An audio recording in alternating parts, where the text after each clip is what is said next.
Toda a minha família era católica quando éramos crianças, mas hoje todos nós somos evangélicos. Eu não sei bem quando aconteceu, mas acredito que tenha sido gradualmente. Um tio se converteu, depois uma tia, seus filhos, minha avó, e todos nós nos convertemos em algum momento. Poderia explicar o que está por trás desse fenômeno? Meu nome é Marcelo Bizarro, eu sou psicanalista e o que a gente vai fazer aqui agora é tentar pensar como que essa dinâmica acontece. Vamos começar já pelo padre, a figura do padre. Essa figura é alguém que precisa de abdicar da sua vida, da sua carne, para poder estar ali casado, né, com Deus. Que ele precisa ali abdicar dos desejos da carne para estar apenas com Deus. Isso já deixa ele distante do que é ser uma pessoa, do que é ser humano, porque humanos sentem desejos, humanos são falhos. Né? Quando a gente tem um padre, por exemplo, né, o Favo de Mel, o padre Favo de Mel ali, errando quando ele vai numa lojinha em uma cidade de Santa Catarina, a gente tem uma quebra. Como assim? Como assim o padre Favo de Mel, ele pode errar? Ele não pode errar, porque ele é muito distante de mim. Ele não é como eu. Ele precisa de abdicar da vida, ele está muito mais próximo de Deus, não é? Então ele não pode errar desse jeito. Ele não pode ter desejo por outro homem. Ele não pode fazer essas coisas. Então eu julgo essa pessoa porque ela é muito distante de mim. Agora um pastor, até os erros são mais plausíveis, são mais palpáveis, são mais próximos, porque quando a gente vê um pastor errando, tá tudo bem, ele é humano, eu sou humano, ele não tá tão distante assim de mim. Então, ele erra, eu também erro, ele só é um pastor, e eu tô aqui apenas como parte do seu rebanho, mas ele não é tão distante de mim, porque eu posso me tornar ele. Para que eu possa me tornar um padre, eu preciso de abdicar de muita coisa, isso é muito difícil, mas pra eu poder me tornar um pastor, é muito mais simples, é muito mais fácil, e então essa pessoa está mais próxima de mim do que o padre. A gente já começa aí. Temos uma desaproximação, né, da figura ali do padre para a figura do pastor ali. O pastor está muito mais próximo de quem ele está querendo falar, né, de quem é a pessoa que ele está querendo pegar ali para o seu rebanho, do que o padre. Ele está muito mais distante desse lugar. A gente também tem a questão das roupas, né? Os trajes que o padre usa ali. Assim, você não usa isso no dia a dia, você não usa isso. Aqueles trajes cerimonialistas ali que ele usa também faz essa aproximação acabar. Porque um pastor está de terno, mas as pessoas estão ali no culto, eles também estão indo de terno, eles também estão indo de roupa social. Então a gente tem também uma aproximação. Olha só, ele está vestindo o que eu estou vestindo. Já esse cara ali, poxa, está vestindo uma coisa que não tem nada a ver com o que eu estou vestindo. Para poder estar ali com aquela vestimenta não vai acontecer. Então também distanciando, muito distante. Vamos pegar agora a fala, o jeito de falar. Quando a gente tem um padre falando, tem igreja mais ortodoxa que o padre nem sequer olha para a plateia, tá? Ele nem sequer olha para os seus fiéis. Ele tá virado ali pro altar, pro Santíssimo, ele tá ali só virado, falando, e as pessoas estão aqui. Tem padre que fala em latim ainda, inclusive, né? Muito, muito, muito, muito distante da sua plateia. Agora, ele tá ali, o padre que volta para si para sua plateia, ele fala de um jeito que, poxa, você ficar 2 horas ouvindo aquele padre falar daquele jeito, que é chato, muito, muito chato, pouco envolvente, é difícil. Então ele vai falar algo como, por exemplo, 1000 cairão ao teu lado. Ele vai subir ali, né? Ele vai pegar a Bíblia, vai abrir, vai pegar aquele livrinho e vai falar assim, então, irmãos e irmãs, 1000 cairão ao teu lado, 10.000 cairão à tua direita, mas tu não serás atingido. Amém, amém. Só que se você olha para as pessoas que estão ali na igreja, você vai ver que a grande maioria não está prestando tanta atenção, não está tão fixo assim no patrão. Tem uma galera que tá olhando, tem uma galera que tá olhando, mas tem muita coisa que está acontecendo paralela a isso.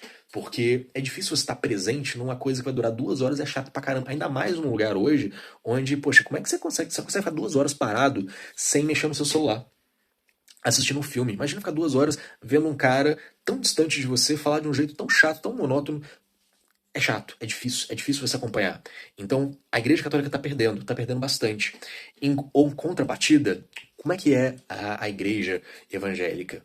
Poxa, a Igreja de Parede Preta, né, que é a chamada Parede Preta, ela é um lugar que é muito, muito, muito visceral no jeito de você falar e testemunhar e participar dali, né? Já começa com os cânticos, que as pessoas ali fazem parte. Então, não tem essa coisa de você ficar paradinho enquanto você tá ouvindo. Não, não, você pode se mexer, pode esbravejar, pode gritar, pode pular. Assim, você tá fazendo parte disso daqui. Na Igreja Católica isso não acontece. Você senta, levanta, ajoelha, mas conforme o padre manda, o chefe manda, né? Já ali na Igreja E evangélica não, você é livre para poder fazer as suas coisas. Então, quando você está ali na igreja evangélica dessa de parede preta, você tem, por exemplo, essa mesma pregação, né? Já vai começar que não vai ser de um jeito assim tão distante. Ele vai tentar te aproximar. Então, você vai fazer parte, por exemplo, do cântico, né? Então, você vai ficar ali, oh Lord, oh Lord, oh Deus. E aí ele vai falar, dizer a pregação, mas não vai fazer uma pregação distante. Ele vai tentar te aproximar dessa pregação. Ele vai fazer com que você sinta essa pregação cantando, talvez, ela. Então ele vai fazer uma coisa do tipo: 1000 cairão ao teu lado, 10.000 cairão à direita, mas tu não serás atingido, mas tu não serás atingido. E aí as pessoas estão ali cantando, oh Lord, oh Lord, oh Deus. E elas estão se envolvendo com isso. E quando ele vai, e o pastor ele vai falando, e a música volta, e vai, sobe, desce, e as pessoas estão ali envolvendo. E quando você olha para o lado, o que você vai ver são as pessoas com a mão estendida, com os olhos baixados, cantando, louvando, dançando, gritando, pulando, estando presentes ali. Elas conseguem ficar longe do celular, o que não é possível dentro de uma dinâmica ali da igreja católica. E assim, para poder mudar isso, né, que a igreja católica tem, assim, a estrutura da Igreja Católica não permite essa mudança toda, porque para poder mudar a igreja da base precisa de mudar lá no Vaticano, é como se fosse uma grande empresa, né? Que precisa de mudar lá na central para ir descendo isso daí para sede. Isso, assim, difícil de acontecer. Agora, a Igreja Evangélica não é tão centralizada assim. Algumas são, mas mesmo assim as que são centralizadas não têm essa estrutura tão complexa, tão densa, tão longa quanto a Igreja Católica. Então é mais fácil a mudança. A mudança acontece de um jeito mais natural. Lá não, é muito, muito engessado. Isso está fazendo com que as pessoas, obviamente, percam o interesse de estar lá. Porque, olha só, uma é chata, a outra me envolve. Uma tem uma narrativa que distancia aquela pessoa que fala de mim, outra tem uma narrativa que aproxima essa pessoa que fala de mim. Então, quando eu tenho um membro da minha família que foi lá naquela igreja, cara, ele vai sair de lá maravilhado, porque se ele acompanha a igreja católica há mais tempo, poxa, ele vai sentir que é muito diferente. Então, quando você vai para esse outro ambiente, você vai se sentir muito mais acolhido. E mais, eu rotineiramente eu recebo panfletos quando eu tô andando na rua e são de igrejas evangélicas, são de igrejas adventistas, e dificilmente é de uma igreja católica. É muito, muito difícil. Então, os evangélicos, eles engajam mais, porque eles sim têm muito mais parte disso, né? E aí, de novo, distanciamento. As pessoas estão deixando esse lugar. O número de evangélicos hoje no Brasil está crescendo muito, não só no Brasil, no mundo, mas o Brasil é o país com maior número de, um dos países com maior número de católicos no mundo. Só que isso está diminuindo, está diminuindo, está diminuindo bastante.